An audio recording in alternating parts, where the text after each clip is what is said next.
कुछ लोगों की निंदा करने की आदत होती है। वे दूसरे की निंदा कर बहुत खुशी का इजहार करते हैं और दूसरों से चटखारे लगा करके अपनी सफलता का इतिहास बताते हैं, लेकिन स्वयं अपने को नहीं झांकते कि हमारे में कितना गुण और अवगुण है। स्वयं का परीक्षण करना चाहिए।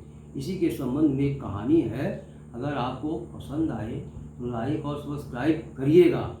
एक महात्मा थे, वे अपनी ही साधना में लीन रहते थे। एक बार एक लड़का उनके पास आया, उसने उनसे अपना शिष्य बना लेने की प्रार्थना की। महात्मा जी ने सोचा, बुढ़ापा आ रहा है, एक शिष्य पास में होगा तो सहारा बनेगा। यह सोचकर उन्होंने उसे शिष्य बना लिया।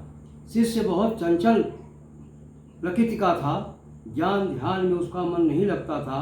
दिन भर आने जाने वालों से बातें करने और मस्ती करने में उसका समय व्यतीत होता। गुरु ने कई बार उसे समझाने की चेष्टा की, पर सफलता नहीं मिली।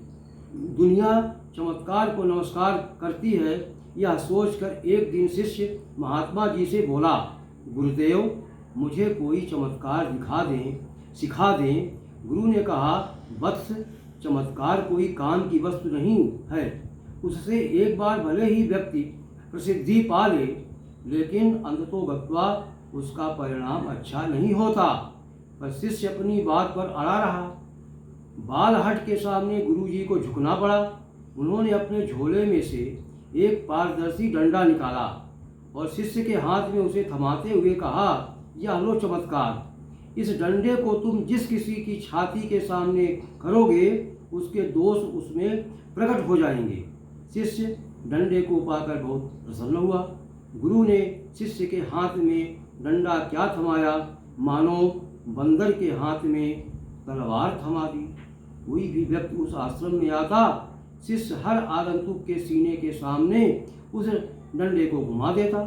फलतः उसकी कमजोरियां उसमें प्रकट हो जाती और शिष्य उनका दुष्प्रचार शुरू कर देता। गुरुजी सारी बात समझ गए। एक दिन उन्होंने शिष्य से कहा, एक बार डंडा अपनी ओर भी घुमा कर देख लो, इससे स्वयं का परीक्षण हो जाएगा कि आश्रम में आकर अपनी साधना से तुमने कितनी प्रगति की है। शिष्य को बात जमी। उसने फौरन डंडा अपनी ओर किया, लेकिन देखा कि उसके भीतर तो दोषों का अंबार लगा है। स्वर्ग से उसका चेहरा लटक गया। वह तत्काल गुरु के चरणों में गिर पड़ा और अपनी भूल की क्षमा मांगते हुए बोला, आज से मैं दूसरों के दोष देखने की भूल नहीं करूँगा। इससे सीख मिलती है कि स्वयं के दोषों को पहचान कर उन्हें दूर करते रहें। यही सब में भलाई है। जय हिंद, जय भारत।